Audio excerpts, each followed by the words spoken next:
So thank you to all of you who've tuned in again. There's a lot of stuff that we covered last session. I'm just going to recap some of the key points. And then what I'd like to do is take some questions and just really make it interactive, because we want to steer this very broad topic in whichever direction is most valuable to you. And for this point also, I'm going to ask, if you wish to, please grab a pen and paper, because as we go through, and there's a lot that we covered last time, there may be things which will resonate more, that may be particularly relevant for you in terms of this particular topic. So in our previous presentation, we talked about how this age of Kali, being the age of quarrel and hypocrisy, it means that any marriage, any friendship, organization, business, project, community that is successful is one where people have learned to deal with disagreements, quarrels in a healthy and constructive way. As I was looking through my notes before this session, one thing that really struck me, and one of the things that Bhakti Tirthamaj talks about in this area of conflict resolution, is that the leader, or rather the community members, we should say, because everyone's a leader, should make it a point to proactively do activities that build unity. It's such a powerful point. Think about that. We know that everything takes place within the context. The context of what? The context of the relationship. So if you're in a relationship, a marriage, whatever it is, one of the most powerful things that you can do is, rather than waiting for the inevitable disagreements, is that in those empty spaces, we're building the unity. Because then, once we've got all this great unity, then when the conflict or the disagreement does hit, we're experiencing it from a different level of relationship. So think of, I'll call this a relationship elevator. You have a relationship with someone. The relationship elevator may be right at the first stage. So it's very new, nothing's been built in the relationship. If a conflict hits there, you've got no goodwill, no good feeling, no familiarity, no understanding, etc. Someone else builds that relationship. The relationship elevator has gone up.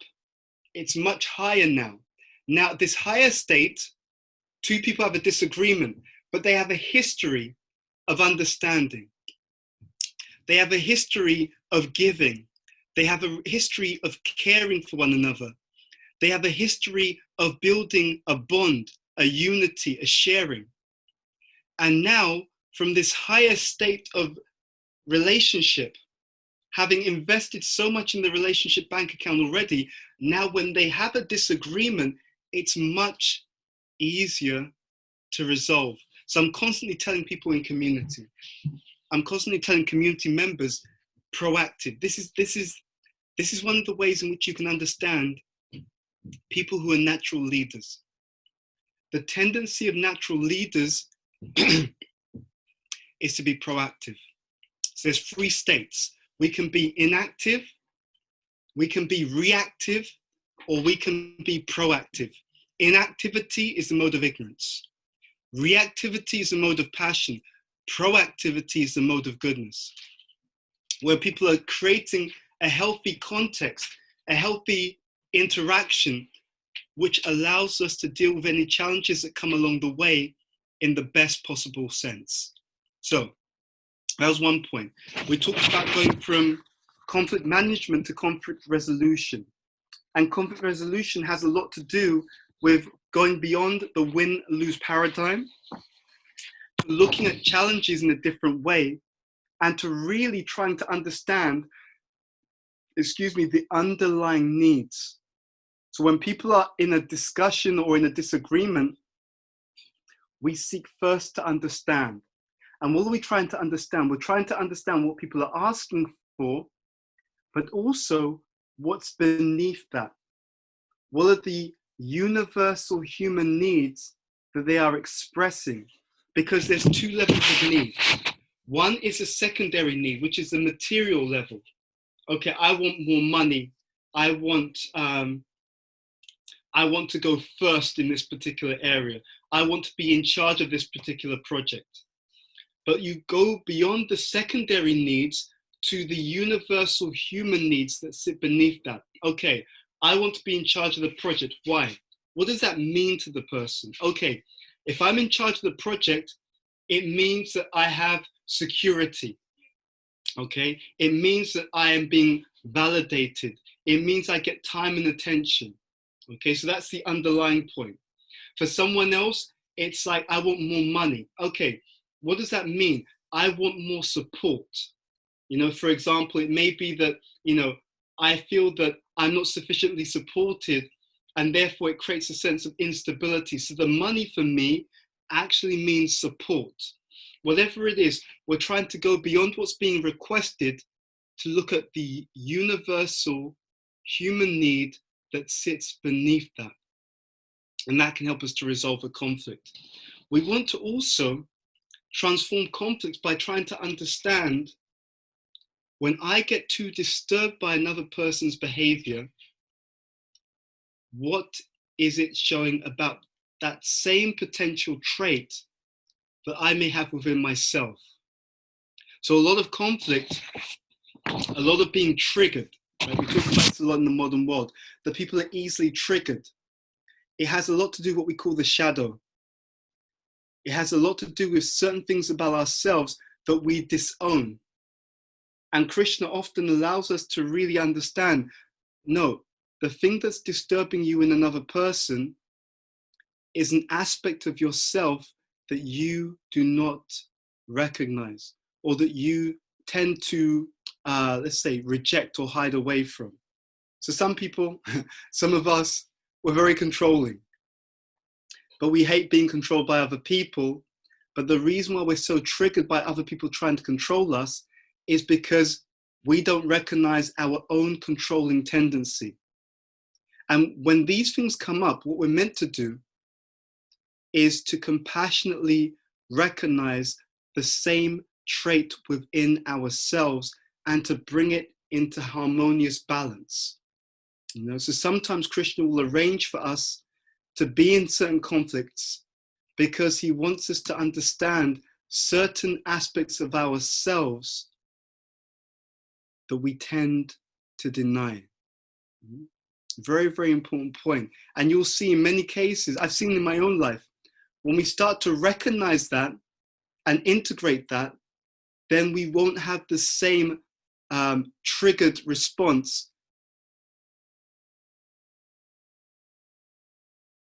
Example, this in myself, I will get so annoyed by people trying to control me. I'll be really like, well, that's not going to happen. And then what I saw over time is like, yeah, Bhuta Bhavana, you also have that tendency. It may not manifest in the same way. It may not manifest in the same degree, but it's there. You know? And when I started to recognize that, it's so interesting. When we recognize something and we bring it out of the shadow, when we acknowledge it, then it becomes more integrated.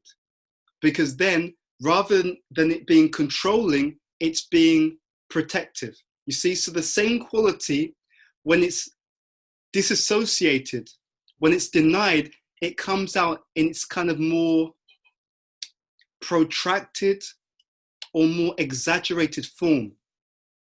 But when it's recognized, it becomes integrated into our character. So it's really about balance as well. The same element can be expressed in ignorance, in passion, or in goodness. Right? It really depends upon our maturity and our level of consciousness. A few other things that we spoke about was going beyond this idea of the win-lose. And rather than, see, win-lose is all about me being in the center. So either I lost the conflict, ignorance, or I win the conflict, passion. But rather, the higher mode is to actually put Krishna in the center and let Krishna win. And this is also, it was also a paradigm shift for me, because if you practice that in small ways in your day-to-day life, one of the things it does, it allows you to become detached from being in the center. When you put Krishna in the center, the detachment from being materially in the center, it transforms into an attachment to pleasing Krishna. And when we have that type of mentality, no matter what goes on, you always win. Because by connecting to Krishna and feeling him to be the person you're serving, when he wins, you feel satisfied. I was speaking, it's an incredible point. I know that some disciples of Radha Maharaj are on the call. I was speaking to a friend of mine who's a disciple of Radha Maharaj, and he said something incredible about Maharaj. He said about Radha Maharaj, he said, he's fully dependent upon Krishna. And he said that, and this disciple had served Radha Maharaj on many occasions.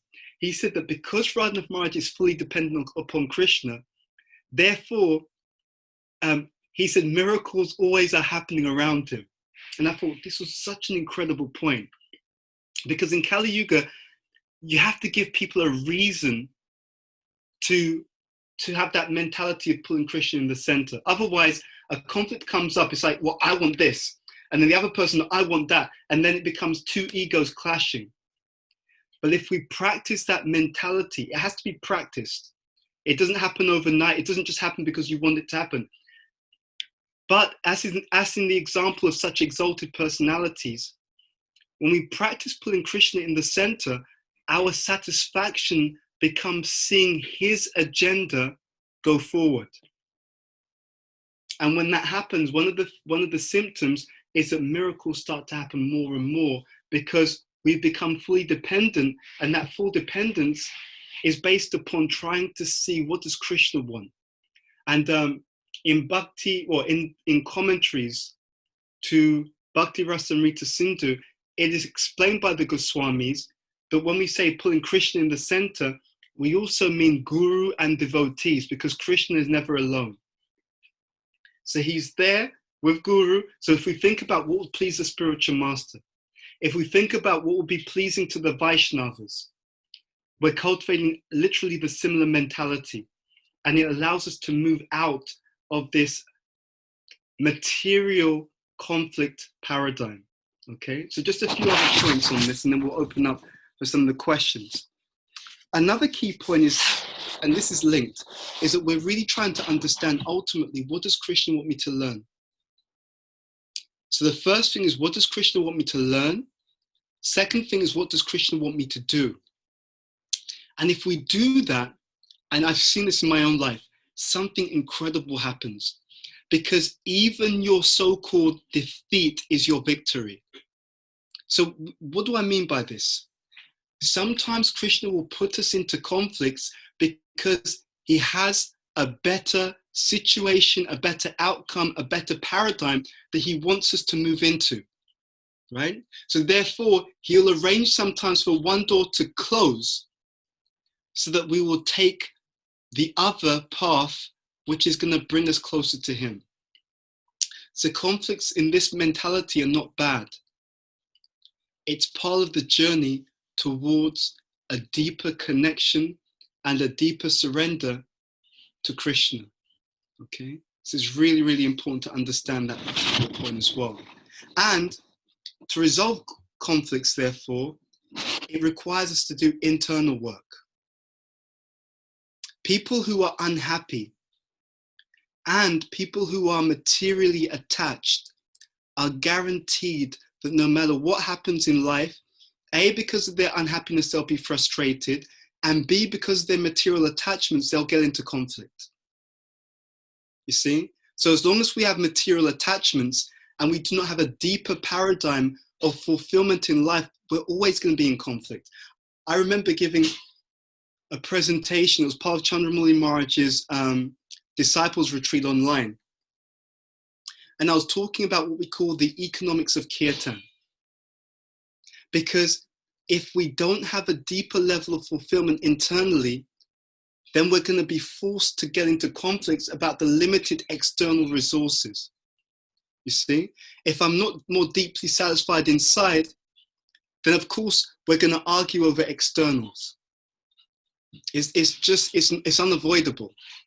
So we're trying in spiritual life to go to a deeper level of fulfillment. And you'll see advanced or exalted devotees, because they have a deeper level of fulfillment, they're less attached to the externals. You see, and you see the opposite. The fact that we're so externally attached means that there's something lacking inside. You see, that's the point. The external attachment is a limiter or a symptom of an internal lack of fulfillment, which is why we're trying to grab some material things externally, right? And we were explaining how when you see people who are deeply connected, for example, in kirtan, if you notice carefully the behavior of devotees after they've been in a really deep kirtan, they're much more kind, compassionate, caring, and detached, because the exact thing that they're looking for through all the external activities has just been given to them or gifted to them inside. So these were some of the points that we were also talking about. Understanding what is Krishna really trying to show me. And maybe the last point before we go for questions is to see deeply behind people's behavior. Okay, it's really important to see more deeply. Even the person who gives you a hard time, and we touched upon this also, it is to the degree that they themselves are unhappy. To that degree, they're lashing out and engaging in negative behavior. So negative behaviors of other people are directly correlated with the unhappiness of the person. But that unhappiness is coming out in a call for love, but it's an indirect call. Okay? So if we keep that in mind, then we don't have to respond on the same superficial level as the person who's acting negatively towards us. And sometimes we can overcome them by diving into the deeper underlying issue and addressing that. Anyway, these are some things that we wanted to share, but we do want to give our time for your questions and comments. I'll stop there. We'll open up for questions and we'll see how we can go forward. Over to the organizers to share the questions. Hare Krishna Prabhu. So I think I will start just to, I guess, let everyone digest and come up with some questions. I'll start with some questions that we had a couple of weeks ago from our first session. So one of the questions was, you mentioned about when you're in the mode of goodness, you can see problems before they happen and are able to work on it earlier. What do you feel, what if you feel you see these issues, but not in the mode of goodness, but more in ignorance? For example, you can see these issues because of fear, hence you do things out of fear. What should one do then? And how can we convert this ignorance to goodness? Okay, there's a couple of things. So first of all, out of fear, we can see something, but it'll be exaggerated, because fear causes us to overreact or even underreact. That's the first thing. Second is, as long as there's ignorance, there definitely will be some things that we're missing. Ignorance, by definition, has a clouding effect. So even if we're seeing certain things, they may be over-exaggerated because of the fear, and we definitely are not seeing the entire story. Okay? Now, there's a few things we can do. The first of all, the practical thing I would say is collaboration. What gives us more of a balanced view of a situation is that I may see something, but if I touch base with people who are not so emotionally involved, they can help me to get a more balanced view of what I'm seeing. And from a balanced view of what I'm seeing, there'll be more likelihood of a balanced response. Okay? But it is good that we can recognize issues. That's always healthy, but it's not enough to recognize it. We should recognize it and we should have a balanced way of dealing. Okay? But generally in Krishna consciousness, what happens is, as we practice the devotional sadhana, then you get to see a lot more. It's not that everyone sees the same thing equally. That's a fallacy. Depending on the level of consciousness, more can be seen or less can be seen. So it's really something that happens as we evolve in our spiritual practices and our spiritual realization. But practically, we can discuss, and then therefore we can come to a more balanced way of dealing with whatever situation that we're in. Okay.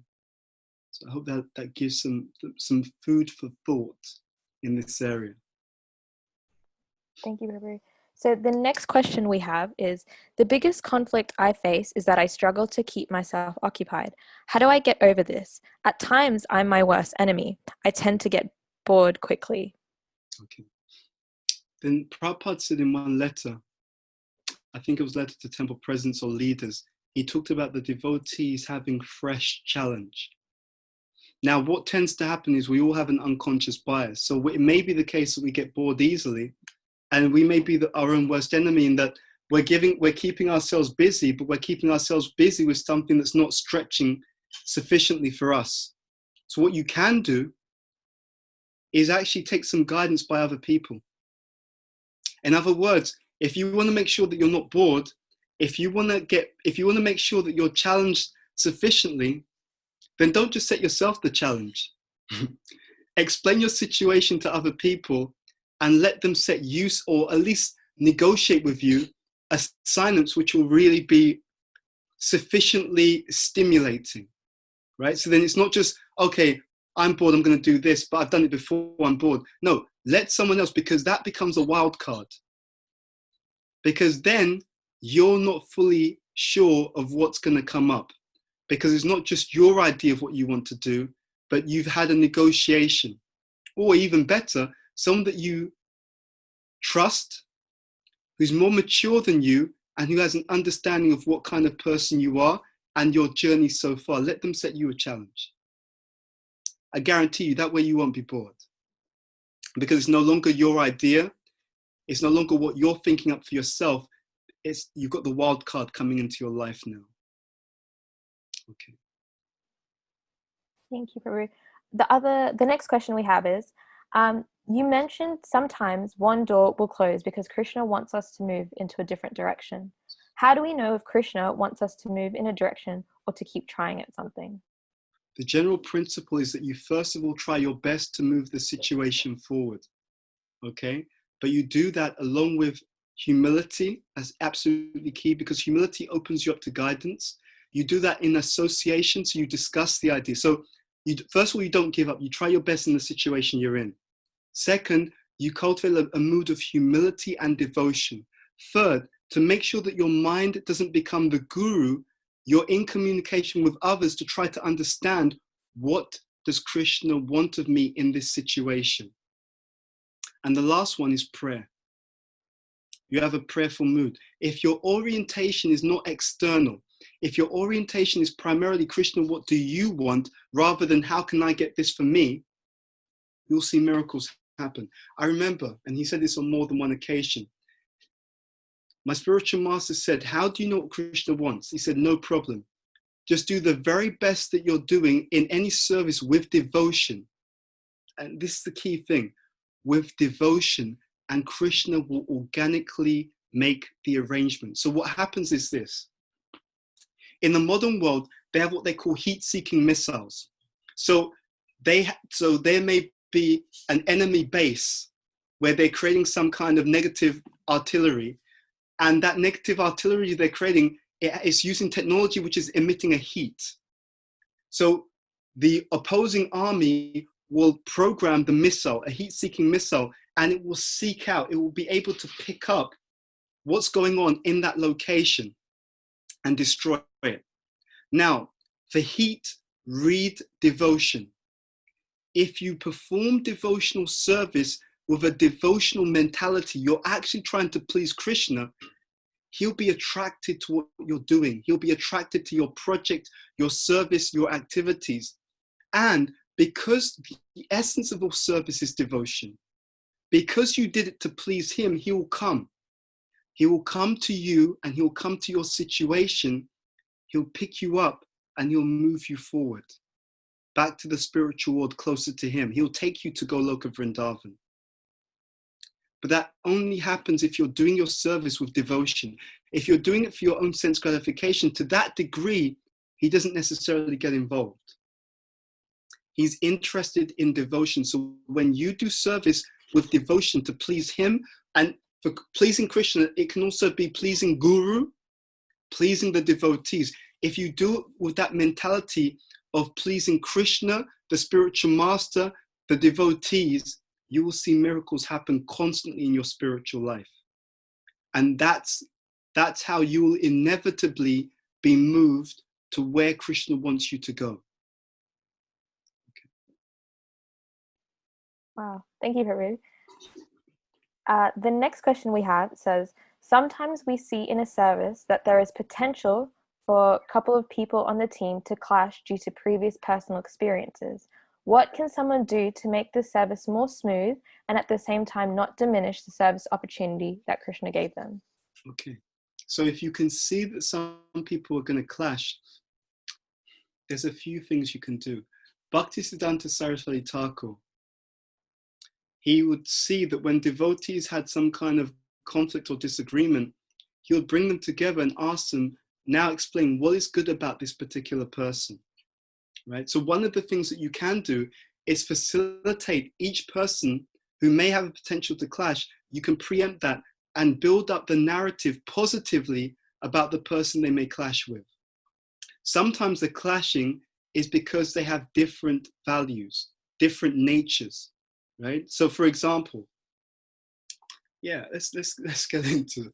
So Prabhupada, he would explain about the different varnas, you see? So for example, someone who's more into productivity and outcomes, they may have an issue with someone who's into quality, you see? So someone who's into quantity or externals, they may have an issue with someone who's into quality and the internal, because their value systems are very different.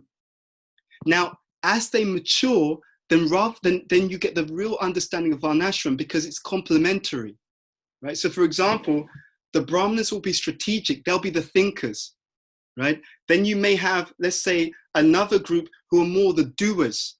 Now, if the person who's a doer thinks, you know, it's all about doing, they will minimize the strategists.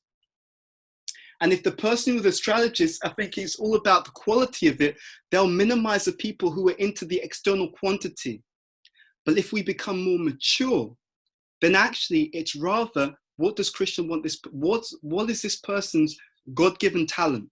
Okay, they're great thinkers, let's engage in strategizing. What is this person's God-given talent? They're great at scaling, right? The business class, they're phenomenal at scaling something, right? It is so interesting. Even in the self-help field, there are people in the self-help field who understand about natures in terms of Varnashram, and they talk about it.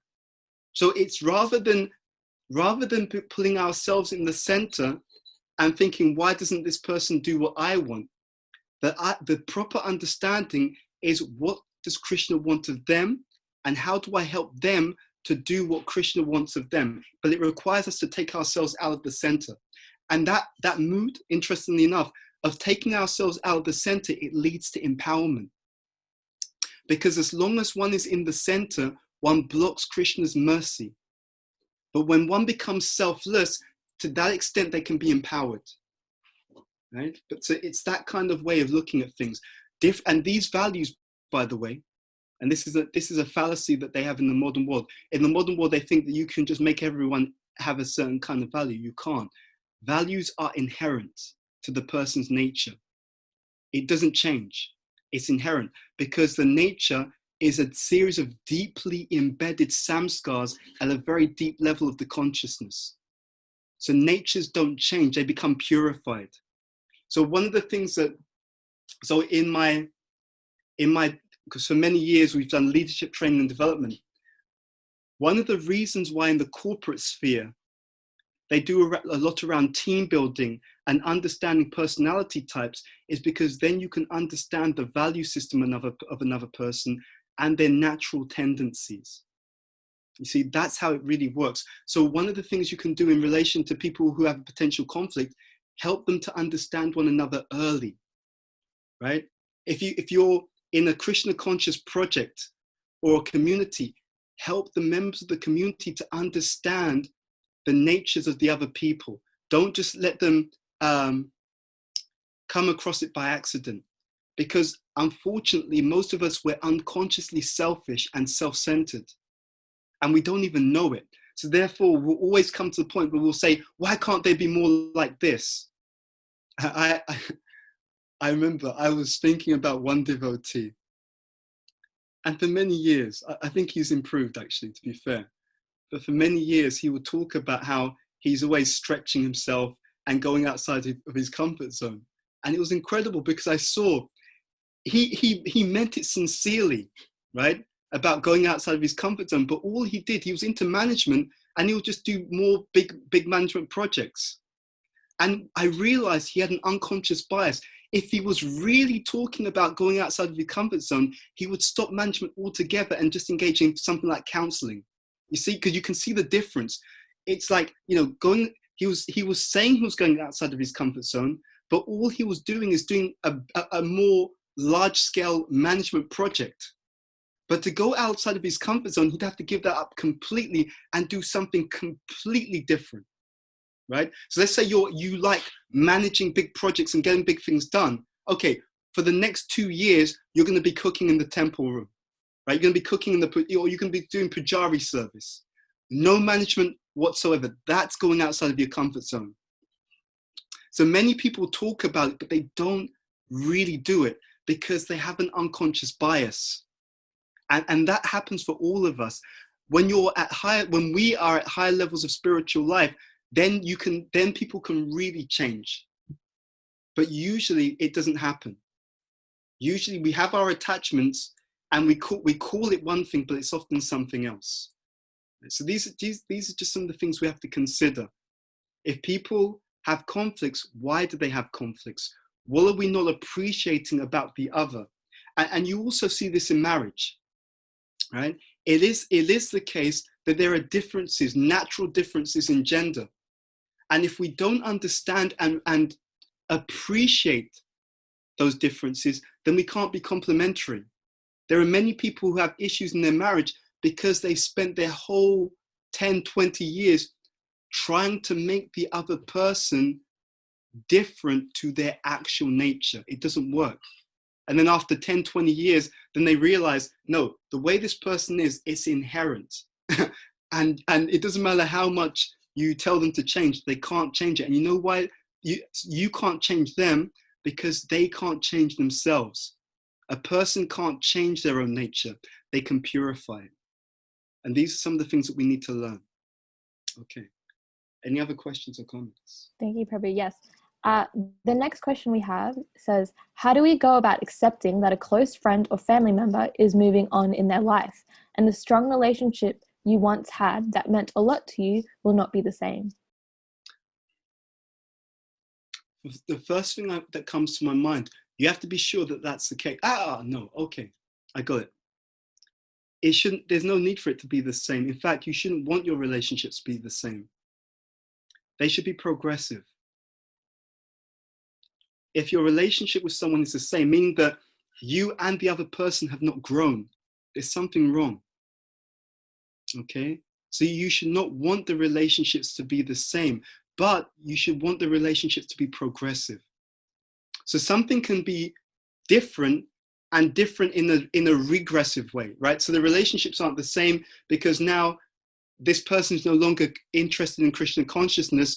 They're becoming slack in their spiritual life. It's not the same, but that's a bad change. But if they're not the same because now we're coming to a higher level of consciousness, now we're becoming more mature in our spiritual life, now we've got higher levels of realization, that's good. And you have to understand, ultimately, everyone belongs to Krishna. If Krishna says, I want to take this person, I want them to go in this direction, if it's a healthy direction, then they're Krishna's child. Okay, that's good. But the way to not see that in a negative way, the real way to see that in a positive way is that we have to be growing ourselves. Oftentimes people get disturbed by the changes because they're not growing. You see, if you're growing dynamically, if every day you have more realization, more insight, more understanding, if you're more aligned with what Krishna wants you to be doing in this lifetime, it fills your cup so much that you're not really, there's not much room in your consciousness to be too disturbed by other people's behaviors, because you're getting that deeper satisfaction internally. But it's only if that emptiness is inside, then we get very disturbed by what's going on with other people. So it requires us to have a dynamic spiritual life where we are gaining deeper realization, we are engaged in deeper spiritual practice, deeper insights, deeper understanding, deeper service. In other words, our cup is being filled, and therefore it changes the way that we experience everything. You know, when I was speaking to another devotee recently, and we were speaking about someone that we know mutually who sometimes would get attacked, criticized, misunderstood. And he said it was incredible because this person we were talking about is a very advanced devotee. And the advanced devotee was actually hearing about some criticism. So people had levied some criticism at them. And, you know, this person told me, so that he was speaking to this devotee, and he said this devotee was genuinely, you could see this devotee was genuinely hurt by what was said about him. But he said, but it was incredible. He would speak about it for a bit, and then at the end of the day, he said, okay, well, anyway, at the end of the day, we can't stop. We have to carry on with our service to Prabhupada. And he said it was incredible, you know, and it reminded me of the statement by Prabhupada, because devotees would see Prabhupada, you know, sometimes he'd be angry, and then after a period, he'd just be completely fine. And the voice said, but Prabhupada, you know, but you were so angry. And Prabhupada said something, and I think it very much applies to this advanced devotee. Prabhupada said, a devotee is like the ocean. On the surface, there may be waves, but deep down, there's always complete calm. So this advanced devotee, on one level, he was upset by something that was said about him, but then he then reconnected to that deep level of consciousness where it's like, okay, we have to carry on. You know, the mission of Prabhupada can't stop. You know, we can't hold back. And I thought it was just an incredible example. That's what happens when we're properly engaged. That's what happens when we're properly progressing in spiritual life. You know, you're gaining a deeper level of nourishment, which allows you to deal with everything else in its proper place. So, okay, as a question, as an answer. That's wonderful. Thanks for that point, Prabhu. That was really awesome. We do have a couple more questions. So the next one we have says, we sometimes have to take up roles or services that are not necessarily our nature. Yeah. This then can sometimes lead to taking criticism more personally, as it can be challenging to do something outside one's nature. How can we better prepare our mental resilience when we are not placed in our ideal position? Okay, so there's a few things to bear in mind here. So we'll maybe talk more about this in the future, maybe another class or whatever. Natures are not what people think they are, right? So there's still some broad room to maneuver. So for example, let's say someone has a nature to lead, okay? That doesn't mean that's the only thing that they can do. They can do a range of things, but they're particularly strong in leading.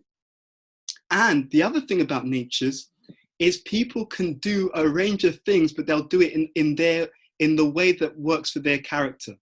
Okay, so I'll give you an example. Let's say that someone is in a position of leadership and they have a business mentality. You'll see that when people who have a business mentality are in a position of leadership, what's emphasized is the productivity. What tends to get emphasized is the scaling of something. And what tends to get emphasized is the organization of something. Okay, so they have a business mentality, and they're in the position of being in charge of something, so they do it according to their nature. Now, let's say that someone else who is in the position of leadership has, let's say, a nature of a Brahmana, right, an intellectual. Then you'll find that when they lead, it's done a lot more strategically. They won't be running around a lot, but they'll be more stepping back. They'll be more figuring out exactly how they're going to do it. There's more of that kind of strategic planning and insight so that they can get stuff done with as few steps as possible, you see? So they'll still lead, but they'll lead in a Brahminical way. Let's say someone else is in a position of leadership and they have more of a nature of a natural leader, let's say a Kshatriya nature. So you'll see that when they lead, it's much more community oriented. right? So it's like they want to get everyone together. They want everyone to come together. They want everyone to feel supported and protected. So that's a Kshatriya vibe in leadership. So they're all leading, but they're doing it according to their nature. So that's the thing to bear in mind here. See, it's not just you have this service and I can't do it because it's not my nature. It's not quite like that. It's not quite like that. It's a little bit more broad. Now, having said that, if we are in a situation, and we do find this sometimes, where we have to do the needful, okay, then what you do is you think, okay, how can I complement my skills? Okay, I was in a discussion with a friend of mine. In terms of strategic thinking, we can knock it out the park, right? And even in terms of understanding how to get things done wisely, very, very strong. But in terms of execution, then I actually work best with someone who's good at execution. But I remember when I was doing programs at my old university, London School of Economics. So it was myself and Sandipan Krishna. He would do all the organization. I would do all the strategic thinking, strategic planning, all the presentations, all the communications, and we would develop the people.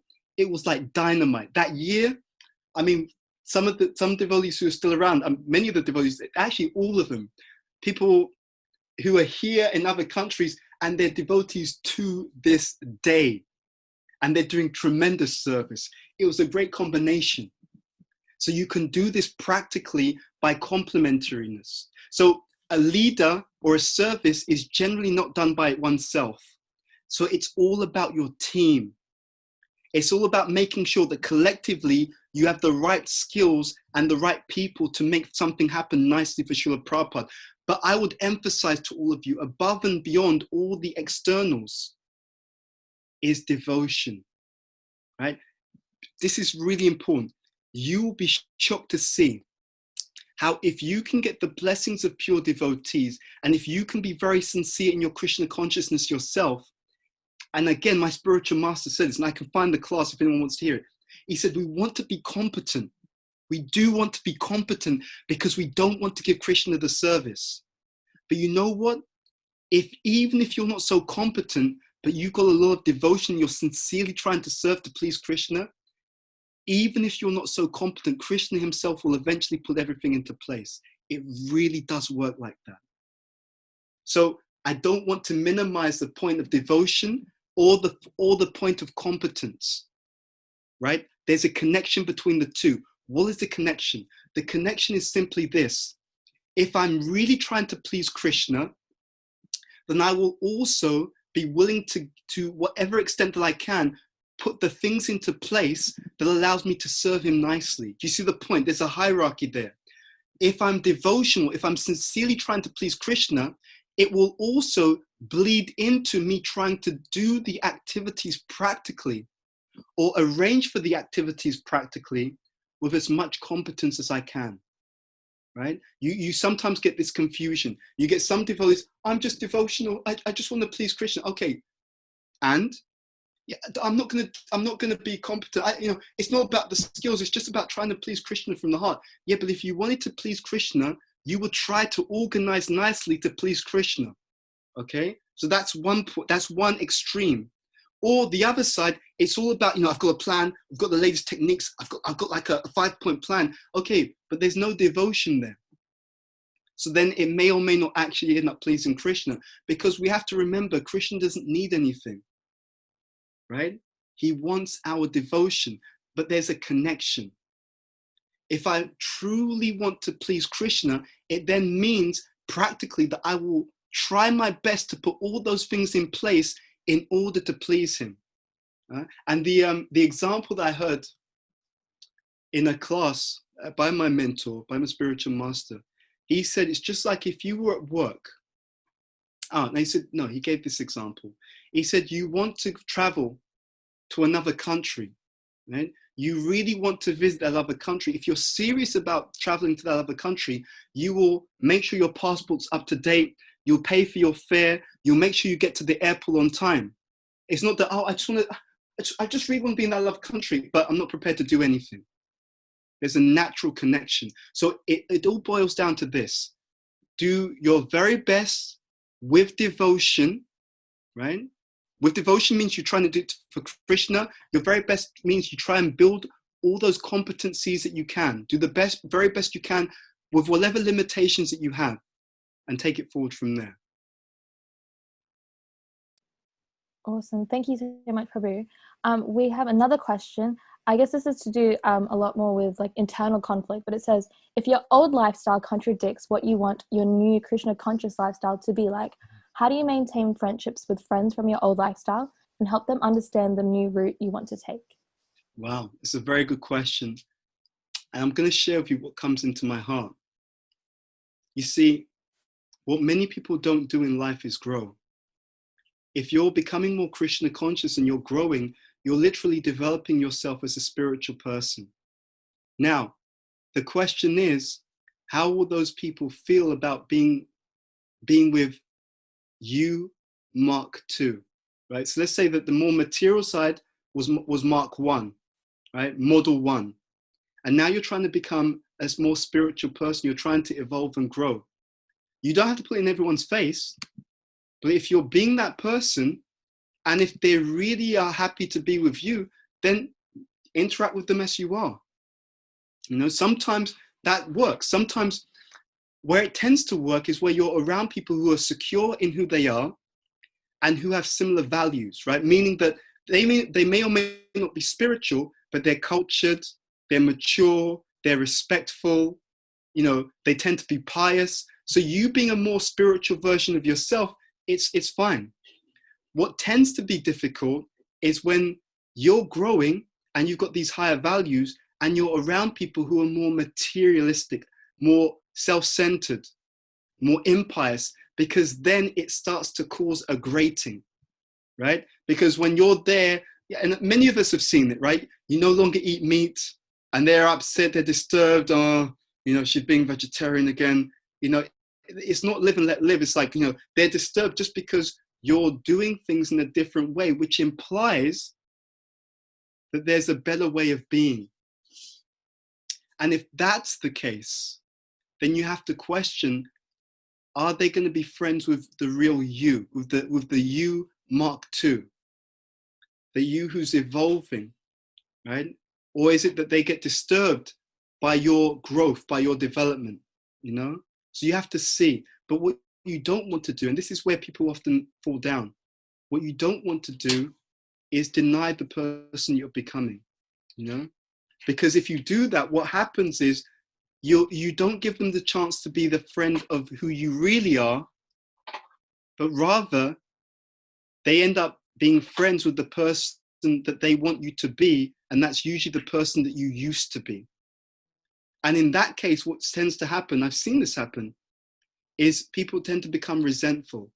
You become resentful because you can't be yourself, and they become resentful because they get disturbed because you're growing and developing. So you have to also understand, and this can happen sometimes, that as you evolve in your spiritual journey, you grow, and those people who are around you, they may require a bit of space because they see that your example doesn't gel with who they want to be, right? In which case you should always be loving and kind, but you should never allow anyone else's limitations to stop you growing and blossoming as an individual, you know? But having said all of that, when you're with them, be kind, be caring. People will know that there is a supreme person who really cares about them by how we as devotees, while maintaining our integrity, are kind, are compassionate, and are respectful. So this is where you want to be, and this is the healthy balance. While retaining your integrity and your spiritual identity, and this doesn't mean forcing it upon people, by the way. Right? It's not that everyone you come across, you have to kind of force anything spiritual on them. While retaining your identity and your integrity as a spiritual person, if you're still kind and caring and compassionate to other people, that's where the healthy balance lies. And then they can associate or not associate as much as they are prepared to be comfortable and connected to the real you. I think that's a real way to consider these points. Wow, thank you so much, Prabhu. We have the next question. It says, what can we do if we don't feel we are growing, even though we are working towards something? The growth is standstill or slow. Most of the time when we compare ourselves with others, how do we reflect nicely on our goals to feel we are growing daily? Okay, the first thing is we shouldn't compare ourselves to others. There's a couple of reasons for this. One is because you can't see them. For example, I was doing some research, and there's this documentary about con artists. It's very, very interesting. I might do something on this later on. But these are scam artists who try to get people to buy all these courses which don't provide much value. And one of the things that they do is they use a whole range of techniques to influence people to just buy into like something that's not real. And they often purport a lifestyle. So you'll see their cars, like they got these like all these really expensive cars, and they're talking about this jet set lifestyle. And they may not even have that lifestyle themselves, but they're projecting it. Now, if you don't know the reality, you start comparing yourself, that doesn't work. The other thing is they have a certain mentality that allows them to do certain things. And then they try to project something to everyone else who may have a different mentality. So what's working for them may not work for other people. So that's why it's also a bit of a con. But actually that's a subtle con, because those people don't know about natures. They don't know about that. So they don't realize what they're doing. But the real point is that we don't know what another person is going through. So when you compare yourself, it's an unfair comparison, right? What you should do is compare yourself to who you were yesterday. That's the right comparison. You're looking to compare yourself to the person that you were yesterday. And the question you're asking yourself is, have I taken a step forward from where I was yesterday? That's the first point. The second point is, I don't know why somehow it's not really understood in our movement. If you really want to grow, what you're looking for is the mercy of devotees who are more advanced than you are, right? If you associate, along with peers and juniors, you must have all three relationships in your spiritual life. If you associate with devotees who are more advanced than you, even subtly, you will get that impetus to progress, and you'll get blessings to progress. Our progress, I was explaining this to one devotee yesterday, right? Our progress doesn't actually come just by our own practice. It actually has a lot to do with the association of those who are more advanced than we are, you know? So you can associate with them by taking a guidance and instruction from them. You can associate by hearing their classes, and when they're physically present, right? When the lockdown is more fluid and people can move out and about, when such advanced devotees are giving class, go whenever you can to physically sit down and hear the class. I had a darshan with one very advanced devotee. This was last year. A friend of mine who's a personal servant of this person, who's practically a guru. So I went to the house program, and this person, he hardly ever comes to this country, but he was there. And I went upstairs because he was staying at my friend's house, and we had a darshan. And I was asking him about this. And it's funny because I found the recording of that darshan just the other day. Actually, no, it was a few weeks ago. And I listened to it, and I was reminded of what he said. And he talked about how whenever you can, you should go and be in the physical presence of such advanced devotees. And he said, when you're in their presence, you'll get their, what he calls it, guru dristi, their merciful glance, right? And by that merciful glance, it also helps us to progress. I remember for years, we used to serve personally to Mount Krishna Maharaj and other gurus. And it's amazing how much you get by being in the association of physical, when possible, or even taking the guidance of such persons, right? So even if you're not around them physically, you can hear their classes. That hearing their classes, especially when they're directly giving a class, it's also a form of service, right? And it's incredibly powerful. Don't take my word for it. You can try this for yourself. I mean, when we get into stuff, we research it threadbare. I can't even lie to you. We really get into this stuff, right? That's our job. So you can try these things and you'll see amazing things will happen, right? But the one last thing I'll say to that is sometimes you're growing, but you don't realize it. Okay, that's the other thing to bear in mind. So sometimes you may think you're not growing, but we're not so conscious. If you sincerely read the scriptures, chant properly, and associate with devotees and do not make offenses, you are always getting benefit. You may or may not perceive that benefit, but it's not possible that you're chanting the holy names of Krishna, associating properly with devotees, and reading and hearing about Krishna, especially Srimad Bhagavatam. It's not possible that you're doing these things sincerely and you're not making an advancement, right? Because the practices are so powerful. Okay, thank you for your question. Perfect. Thank you, Prabhu.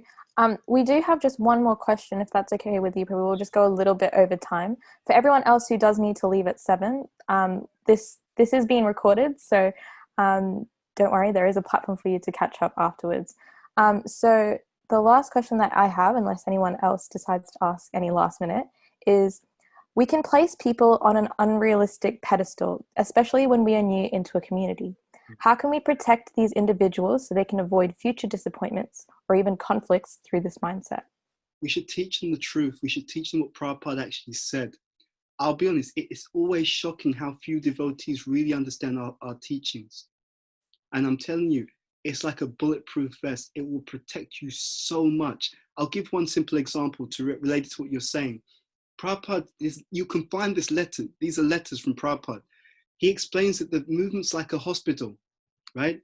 So you have different people and they're taking the medicine. So it doesn't mean that everyone is completely cured. It's not like, oh, they're all spiritual, therefore they're all pure. No, we're being spiritualized.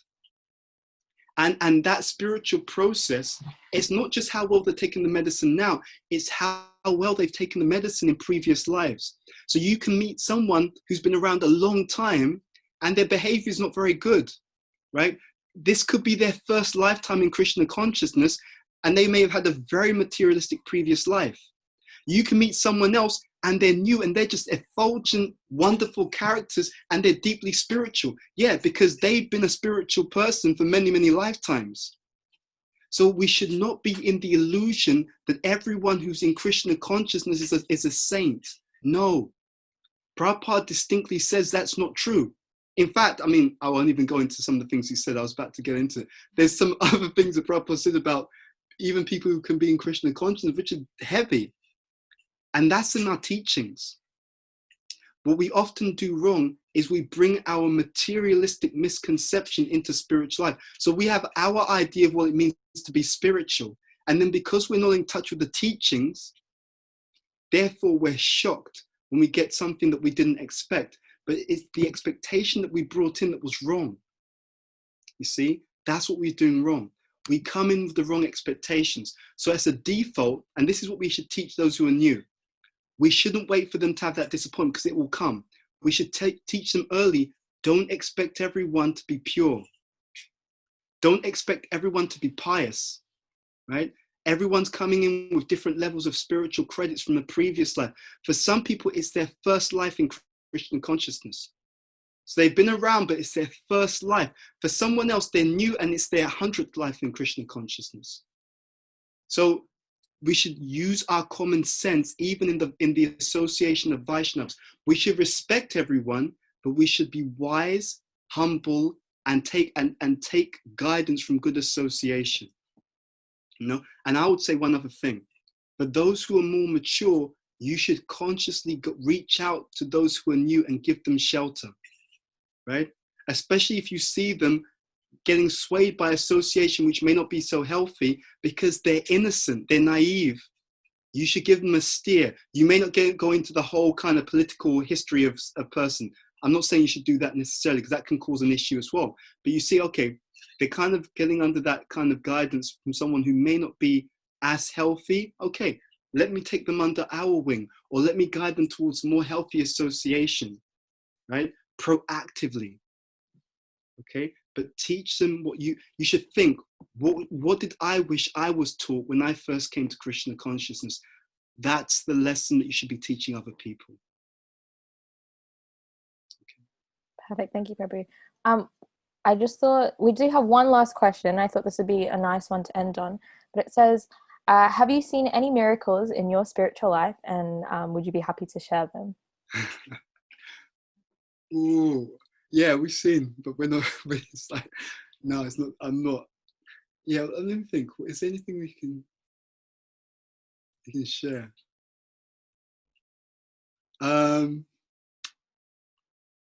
Oh, anyway, yeah. I've got one I can share. So when I remember when I was early in the movement. So how I came to Krishna consciousness, I was reading various books, and I was engaged in meditation and different practices. One of the books I read, it was a story. It was really well written. At least it had impact on me. It's called Way of the Peaceful Warrior. And it's a story about a young guy who meets a guru at a petrol station, and they start having this connection, discussions and so on. And basically what happens is the guru is able to basically reveal to the young man, who's quite successful externally, he reveals to him that you're not actually happy, right? You're missing something in your life. And then the young man basically becomes a student of this guru, and he goes on this whole kind of spiritual quest. And at the beginning of the book, it explained that this book is based upon a real experience, a true story. So I remembered thinking, if this is real, if people can have these kinds of higher experiences, I want to have them, right? I was also reading this book called The Art of Loving, by the author's name was Erich Fromm, Fromm. He's a humanist. So there's some things we agree with, some things that he says which we don't agree with. Anyway, I was reading these kinds of books. So when I came to Krishna consciousness in my early years, there's one other thing. So I used to go to this metaphysical group, and it was a metaphysical group, and they would talk about mystic things, and they would talk about like social commentary and conspiracy theories and all this kind of stuff. And I was quite impressed by some of the stuff they came up with, because I was wanting to know about society and metaphysics and all this kind of stuff. So when I came to Krishna consciousness, as I came in, I started thinking, you know what? Someone should write a book. And because I dabbled in metaphysics, and I had this Way of the Peaceful Warrior, and The Art of Loving by Erich Fromm. I started getting these ideas, and I had some ideas for a book. The first one, I thought someone should write a book, and they should write it about metaphysics and show how it connects to Krishna consciousness. And then one day I saw this book, right? And actually I had also remembered, I thought, what would be a good title for this book? Spiritual Warrior. They should call it Spiritual. It's a catchy title. It's a good title. I was thinking it's a good idea. And I was shocked. One day I went into the Soho Street bookshop, and on the shelf there was this book called Spiritual Warrior. And I thought, someone's stolen my idea. That's what I thought. And then this book, Erich Fromm, Art of Loving. So in the book, he talks about false love and real love. So I was thinking, someone should write a book, and they should write about, false love and what real love is, And then when I saw Spiritual Warrior 2, Transforming Lust into Love, amazing. And then also the third book. So this metaphysical group that I used to go to, they would talk about social commentary and society and all these things. And I thought, someone should write a book and explaining like how, what's really going on in society, and using that to link to Krishna consciousness. And Spiritual Warrior 3 was a commentary on society, So yeah, I'll just share that one. So I could understand that, yeah, I've got a connection with the person who's writing this book, and also the lectures. So the way that they were presenting Krishna consciousness was exactly in line with the kind of subjects and the kind of things I'd been kind of thinking about and connected with before I became a devotee. And even in my early period where I was just kind of exploring different things as well. So yeah, I'll share that one.